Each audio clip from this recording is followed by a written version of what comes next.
Good evening students, my name is doctor Amit Parihast और आज का जो चैप्टर हमने लिया है वो है not for profit making organization NPO.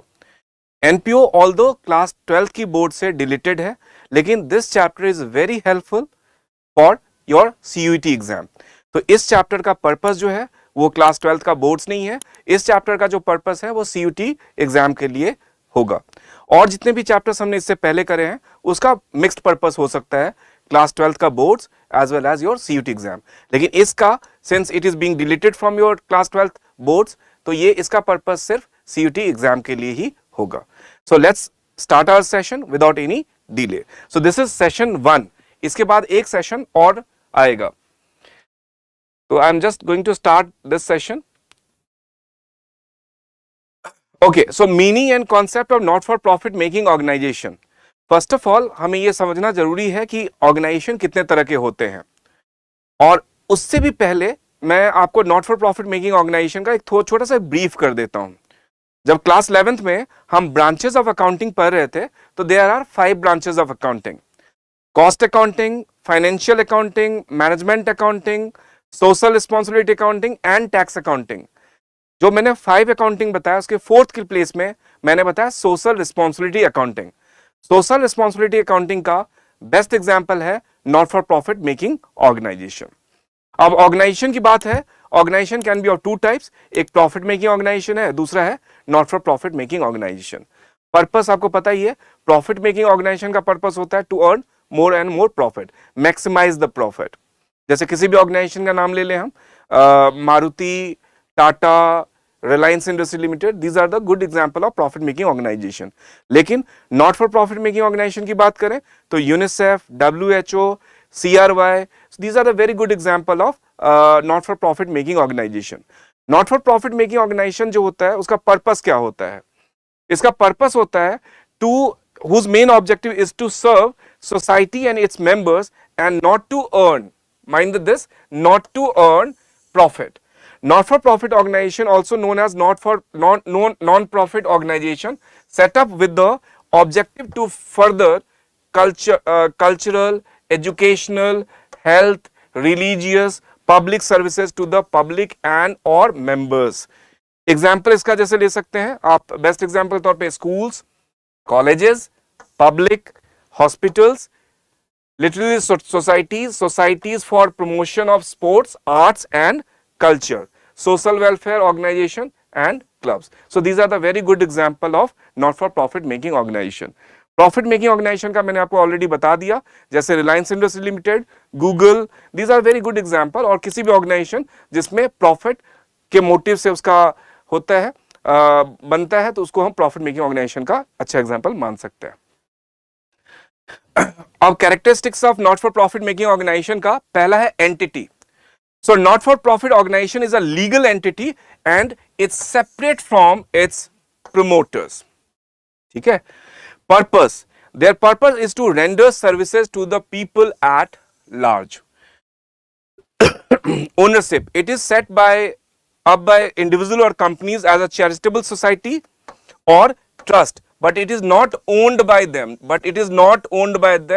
This is the main thing. It belongs to the society. Profit is not, because not for profit making organization का main क्या है? Not for profit, which is not for profit. So profit is not the objective. This organization is being set up not to earn the profit, to give the support in the field of health, education, cultural activities or maybe religious activities in different segment to the society. Now if the profit happen, like excess of income over expenses, is identified as a surplus, not profit, and it is used for the operation. Purpose. Management, not for profit organization is managed by a group of individual often called trustee or managing committee. ये characteristics की बात हम अभी कर रहे थे। Financial statement, it prepares its financial statement every year and it includes receipts and payment account, income expenditure account and balance sheet. मैं थोड़ा सा आपको ब्रीफ करना चाहूंगा। जैसे ऑर्गेनाइजेशन की मैं बात कर रहा था, तो ऑर्गेनाइजेशन में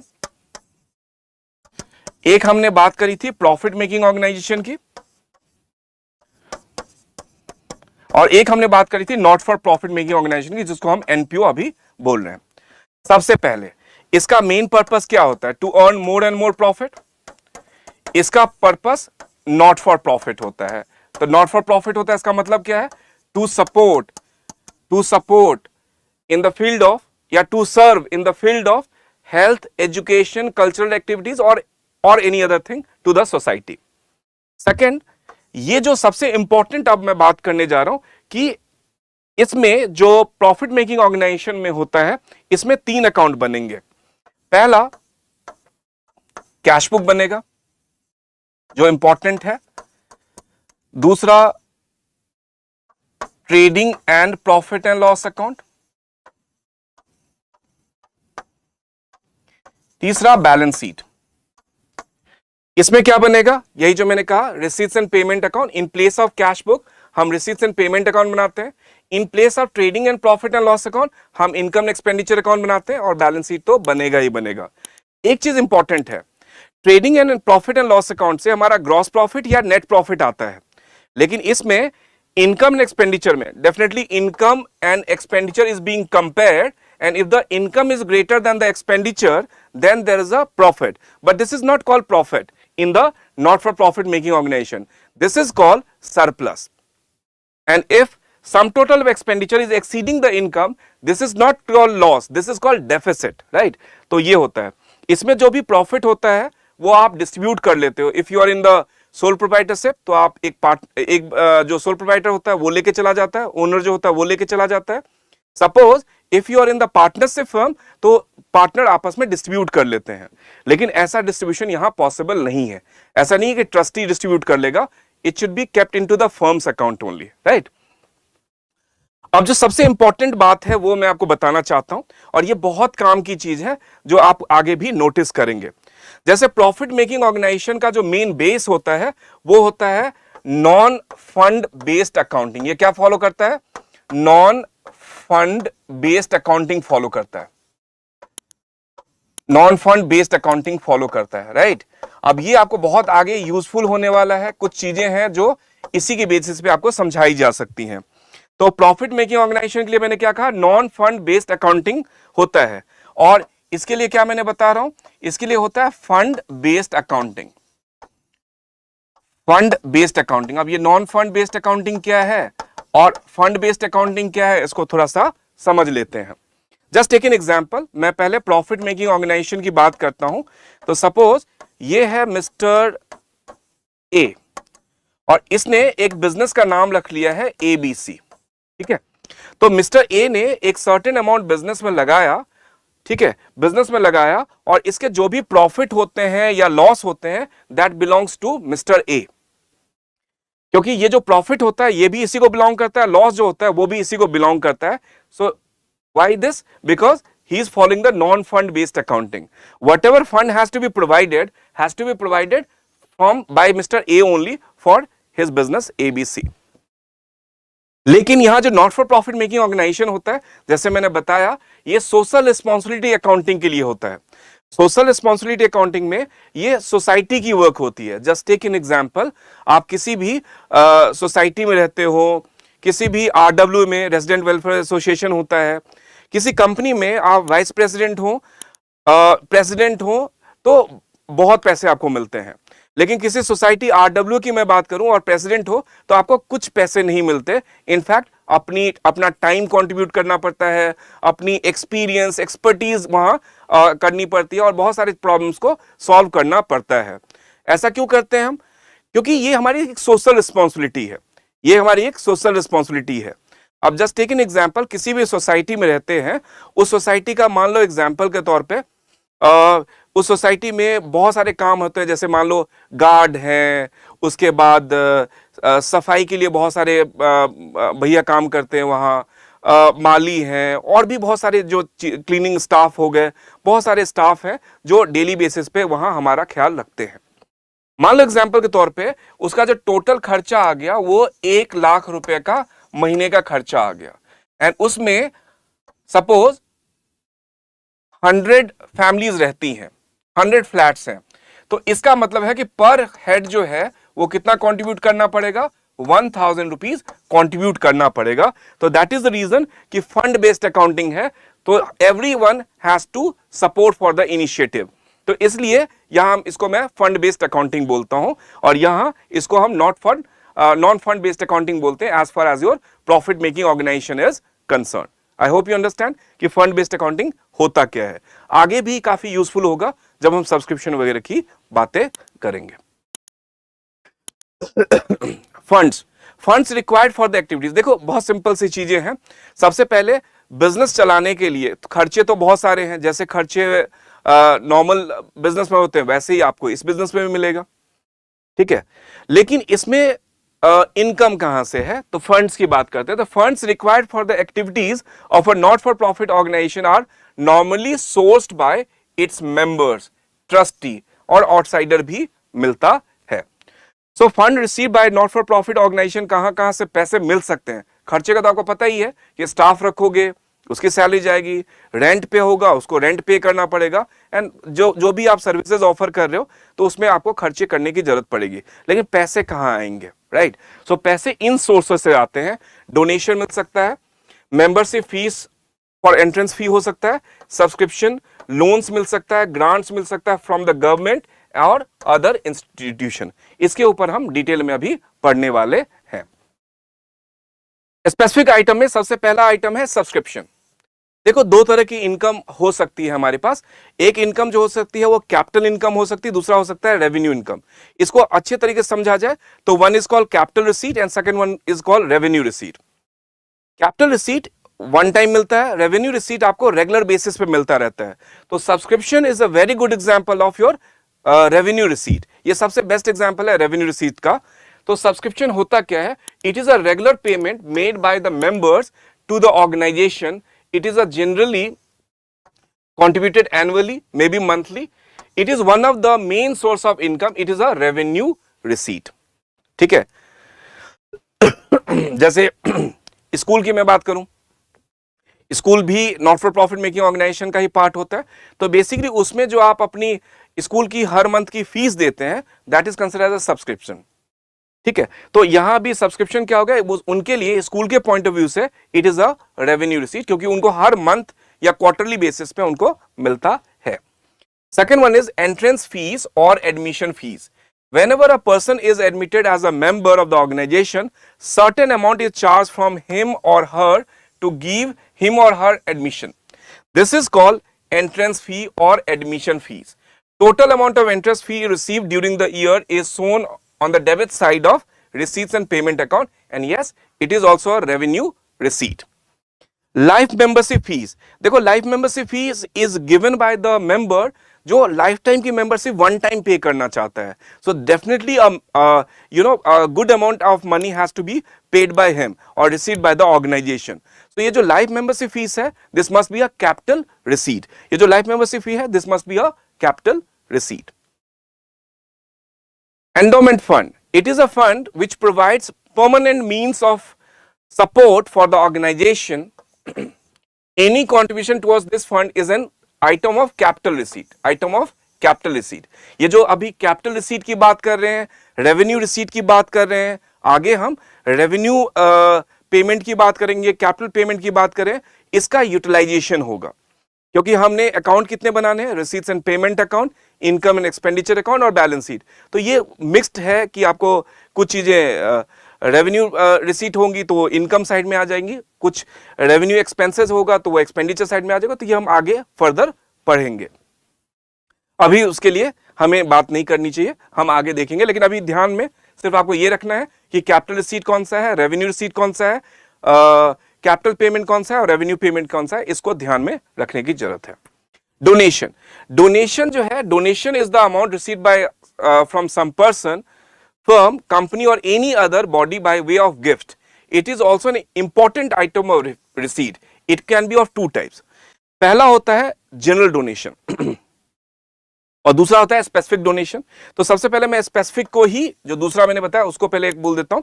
it is a donation receive from a specific purpose. Example such donation are donation for library, donation for building, जिसमें कोई पर्पस डिफाइन हो। जैसे मैंने यहां कहा डोनेशन फॉर लाइब्रेरी, इसका मतलब this amount, this donation is exclusively used for library. जैसे मैंने यहां कहा donation for building, so this amount is exclusively used for the building. ठीक है। General donation, it is a donation which is receive from received not for some specific purpose, it can be of two types। इसका कोई purpose define नहीं होता। What is the basic difference? एक general donation होता है और दूसरा क्या होता है? Specific donation. General donation can also be called ordinary donation and specific donation can also be called an extraordinary donation. General donation का पर्पस डिफाइन नहीं होता है, स्पेसिफिक डोनेशन का पर्पस डिफाइन होता है। जनरल डोनेशन में दो तरह के डोनेशन हो सकते हैं। General donation having the big amount, तो इसको कैपिटल रिसीट मान लेते हैं, and general donation having a small amount, तो इसको हम रेवेन्यू रिसीट मान लेते हैं। Next one is legacy. It is the amount which is received by organization as per the will of a deceased person. It is treated as a capital receipt. Sale of old newspaper, sale of old newspaper, जैसे हमारा library है या schools है, newspaper आ रहा है, periodicals आ रहा है, या स्पोर्ट्स मटेरियल है, ओल्ड न्यूज़पेपर है, यूज्ड है, तो इसको बेसिकली ये हमारे लिए रेवेन्यू इनकम, रेवेन्यू रिसीट का काम करता है। ठीक है। परचेज ऑफ फिक्स एसेट, तो purchase of fix asset like building, machinery, furniture, books, ये जितने भी परचेज करेंगे ये हमारे लिए क्या हो सकता है? ये हमारे लिए कैपिटल एक्सपेंडिचर का अच्छा एग्जाम्पल हो सकता है।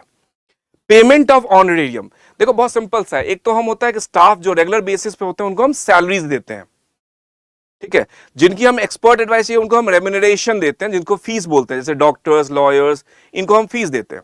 ऑनरेरियम क्या होता है कि basically they are not your staff, लेकिन उनका आप फेस वैल्यू को यूज करते हो। जैसे जब भी पोलियो का कैंपेन होता है तो आपने देखा Amitabh Bachchan is the brand ambassador, तो Amitabh Bachchan is not charging any amount, जैसे वो फिल्मों में बहुत बड़ा अमाउंट चार्ज करते, वो अमिताभ बच्चन यहां कुछ नहीं चार्ज करते, लेकिन यस उनको पता है कि उनकी प्रेजेंस कितना इफेक्ट कर सकती है सोसाइटी को, तो ऑनर करने के लिए उनको एक ऑनरेरियम ऑफर किया जाता है। सो this is all payment of honorarium. So this must be a revenue payment, revenue expenditure हो सकता है।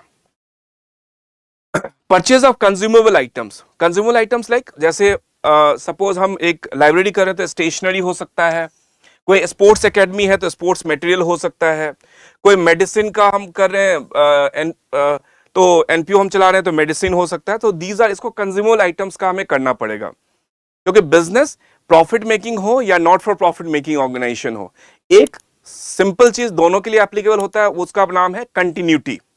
सर्विस, तो सर्विस जो होता है वो प्रॉफिट मेकिंग ऑर्गेनाइजेशन के लिए भी कंटिन्यूअस प्रोसेस में होना चाहिए and not for profit making organization के लिए भी कंटिन्यूअस बेसिस पे होना चाहिए। Now what does it mean, how does it related with here? जैसे मेडिसिन है, मेडिसिन में ऐसा नहीं होना चाहिए, देखिए पोलियो ड्रॉप्स का एग्जांपल जैसे लें तो बच्चों को पोलियो ड्रॉप्स की खुराकें पड़ती हैं और पड़ोसी में एक बच्चा है जिसको पोलियो की ड्रॉप की खुराक नहीं पड़ी, ऐसा नहीं होता। दे प्लान देयर डे, उनको पता है कितने फैमिलीज हैं, कितने छोटे बच्चे हैं, उनका पूरा डेटा होता है and accordingly they can prepare कि पिछले दिन हमने कितना कंज्यूम कर लिया था और आज के दिन में हमें कितना स्टॉक लेके जाने की जरूरत है, सो दैट कि किसी को भी ऐसा ना हो कि किसी को ना मिले, जो मेडिसिन है सबको मिले। तो इसलिए हमें स्टॉक कंज्यूमर आइटम्स का भी अकाउंटिंग करनी पड़ेगी इसमें। ग्रांट जो है, grant receive from specific purpose is a capital receipt and is shown in the balance sheet. Honorarium आपको ऑलरेडी बता दिया है कि honorarium is token payment made to a person who has voluntary undertaken services which is normally rendered for fees. It is an expression of gratitude rather than a payment for the services. It is a revenue expenses. It is a revenue expenses and hence it should be there in the debit side of income and expenditure account. अब calculation of stock consumption की मैं बात कर रहा था, तो इसको हम पहले एक बार समझ लेते हैं। इसमें दो बेसिस हो सकता है कैलकुलेशन ऑफ स्टॉक कंजम्पशन में।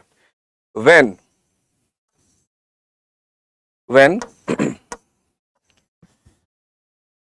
purchases is given. So when purchase is given, then simple formula is purchases में you should add the opening stock,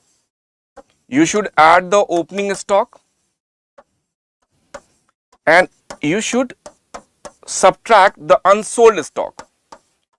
unsold, or we can also call it unsold stock, or we can also call it closing stock. We can also call it unsold or closing stock. ठीक है, तो this amount is called net stock consumed. Net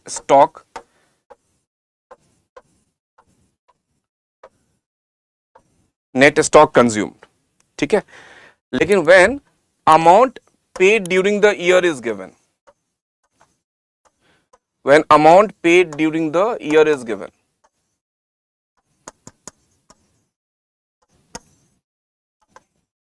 given, then the formula should be amount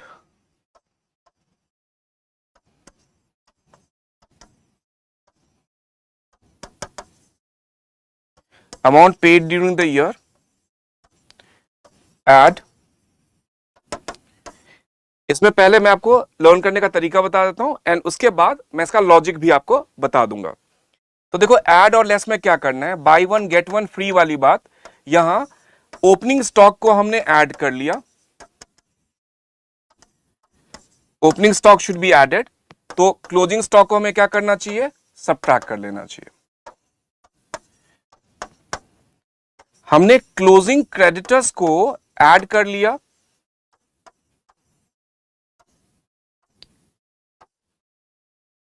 closing creditors को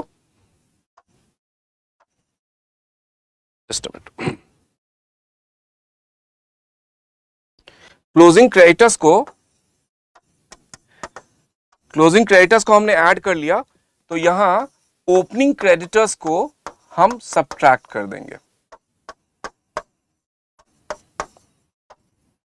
third, advance paid in the beginning को हमने add कर लिया, advance paid in the beginning को हमने ऐड कर लिया, बिगिनिंग को हम प्रीवियस ईयर भी बोलते हैं, उसको ऐड कर लिया, तो advance paid at the end को हम सबट्रैक्ट कर देंगे।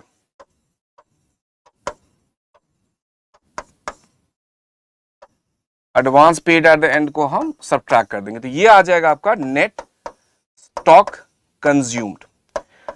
Now you might have a question in your mind कि सर ये जो पहला वाला फॉर्मूला था जो आपने लेफ्ट साइड में दिखाया है, ये इतना सिंपल सा स्ट्रेट फॉरवर्ड है, इसमें इतने आइटम्स क्यों आ गए? सिंपल सा लॉजिक देखिए, परचेजेस मेंशन है, तो इसका लॉजिक समझ लो। इसका लॉजिक क्या है? व्हेन परचेज इज मेंशन, इसका मतलब है कि it means total purchases, it means total purchases. When I say total purchases, it means this is the combination of cash plus credit purchases. It is the combination of cash and credit purchases when I say total purchases. So that is the reason कि ये इस purchases में total purchases है, तो आप opening stock जो initial stock in the beginning था उसको add कर देंगे, और closing stock unsold stock at the end को subtract कर लेंगे। यहां इतने सारे फॉर्मूले का मतलब क्या है? बहुत सिंपल सा है। हम फिर से देखते हैं। परचेजेस, जब भी मैं परचेजेस की बात करता हूं, आई मीन टोटल परचेजेस की बात करता हूं, तो इसके दो कंपोनेंट है, पहला है कैश परचेजेस एंड दूसरा क्या है? Credit purchases. दूसरा क्या है? क्रेडिट परचेजेस है। तो सबसे पहले कैश परचेजेस की बात करते हैं। तो कैश परचेजेस में आप यहां देखें, ये amount paid during the current year जो दिया हुआ है, ये आपका कैश परचेजेस ही है, कि इस साल जो भी आपने खरीदा उसके लिए आपने पेमेंट कर दी, तो this must be your cash purchases. So it means credit purchase is not given. So credit purchase जब नहीं होगा तो इसमें दो बातें होंगी। पहला होगा क्रेडिटर्स, क्योंकि जब हम क्रेडिट में सामान खरीदेंगे तो हमारे पास डेफिनेटली क्रेडिटर्स भी होंगे, और क्रेडिटर को थोड़ा बहुत हम पेमेंट भी करेंगे, जिसको हम एडवांस पेमेंट बोलते हैं। सो क्रेडिटर्स में हमारे पास दो वैल्यूज होंगी, एक तो होगा कि जो प्रीवियस ईयर का वैल्यू होगा, और एक होगा करंट ईयर का। प्रीवियस ईयर को ही हम एडवांस इन द बिगिनिंग बोलते हैं, ठीक है, और करंट ईयर को हम एडवांस एट द एंड बोलते हैं। इसमें भी आपके पास एडवांस इन द बिगिनिंग होगा एक तो, और एक एडवांस एट द एंड होगा। अब समझने की कोशिश करते हैं। इसमें आप दो लॉजिक को कंबाइन कर लीजिए। सबसे पहले हमने फंड बेस्ड अकाउंटिंग करनी है, number one. Number two, there are two bases of accounting, cash basis of accounting and accrual basis of accounting. Cash basis accounting का बड़ा सिंपल सा लॉजिक होता है कि कोई भी इनकम या expenditure irrespective of time period आप उसको रिकॉर्ड कर सकते हो. But as far as the accrual basis of accounting, उसका जो एक कैरेक्टरिस्टिक्स है वो ये है कि आप सिर्फ एक पर्टिकुलर पीरियड का ही इनकम और एक्सपेंडिचर को कंसीडर करोगे. सपोज मेरी बुक्स 1 अप्रैल 2021 से लेके 31 मार्च 2022 को ये क्लोज हो रही है. तो मतलब इनकम और एक्सपेंसेस सिर्फ आपको इसी पीरियड का लेना है. मतलब anything before then this should not be taken into consider, anything after then this should not be taken into consideration. इससे पहले का भी नहीं कंसीडर करना है और इससे बाद में भी नहीं करना है. What does it mean? इससे पहले का कुछ होगा तो उसको सब्ट्रैक्ट कर देंगे और उसके बाद का भी होगा तो हम सब्ट्रैक्ट कर देंगे. तो अक्रूवल सिस्टम में जो उसका एक कैरेक्टरिस्टिक्स है टाइम पीरियड का, उसी टाइम पीरियड को करंट ईयर का हम सिर्फ कंसीडर करते हैं. तो दैट इज द लॉजिक कि जो current advance creditors eight the and है, इसलिए हमने creditors at the closing creditors या क्रेडिटर्स एट द एंड को ऐड करा है. और जो बिगनिंग वाला क्रेडिटर्स है तो उसको हमने सब्ट्रैक्ट करा है. क्यों सब्ट्रैक्ट करा है? Because this belongs to the previous year. और करंट ईयर का क्यों ऐड करा? Because this belongs to the current year, इसलिए हमने इसको ऐड कर लिया. अब advance paid in the beginning वाले को हमने प्लस कर दिया और एडवांस एट द एंड को माइनस कर दिया. What does it mean? जो एडवांस हमने प्रीवियस ईयर में दिया होगा, that advance is in the previous year it was an advance, but in the current year it is an actual expenses. It is an actual expenses. Just take an example. हमने जो previous year, मैं यहां ले लेता हूं 1 अप्रैल 2020 से लेके 31 मार्च 2020 से लेके 31 मार्च 2021 तक, इस पीरियड में जो हमने एडवांस दिया होगा, इस पीरियड में जो हमने एडवांस दिया होगा वो इस पीरियड के लिए एडवांस होगा. लेकिन for this current year it is an advance और इस एडवांस का हम यूज करने वाले हैं.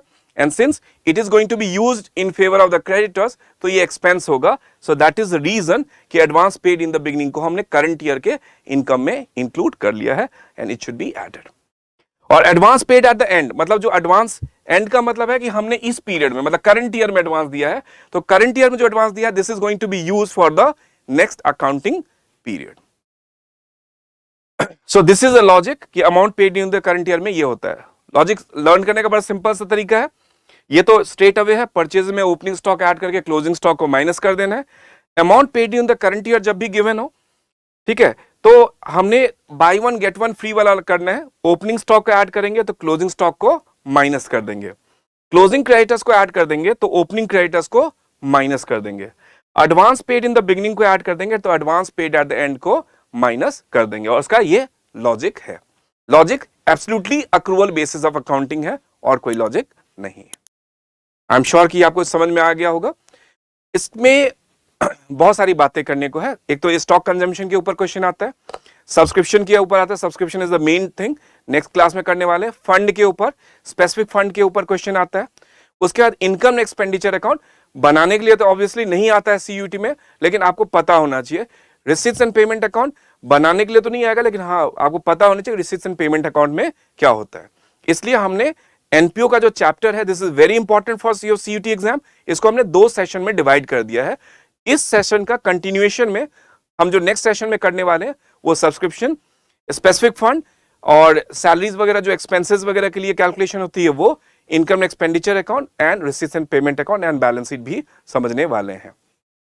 तो आई एम श्योर कि आज की सेशन में आपको सारा कुछ समझ में आया होगा. So thank you so much, take care, God bless, happy learning.